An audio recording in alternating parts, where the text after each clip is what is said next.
time for us as a nation of people to allow the love of God in. When we do, we will all win. My poem is called Stop the Hate. Is this beast still around? The one we thought we shackled and bound? This uncircumcised Philistine we thought we laid to rest. Back in the days when things weren't their best, when life was full of agony and pain, we were depressed and oppressed. Today, minority is embracing our nation's highest seat. We thought we killed this monster. We thought we had him beat. But we see our young black men, our dearly beloved, laying in the street, life running from their veins, succumbing to death and defeat. This beast, he is a thief, ripping out the heart of the mother, leaving her with no relief.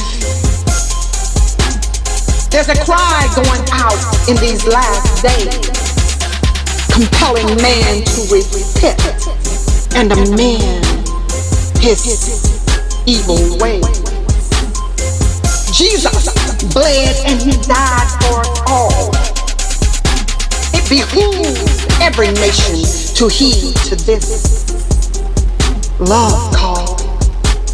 Racism and hate is an antagonist and a tool that Satan has used as his fuel to ignite a battle where he will reign and rule.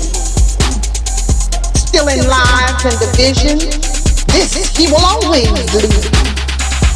Wake up, world!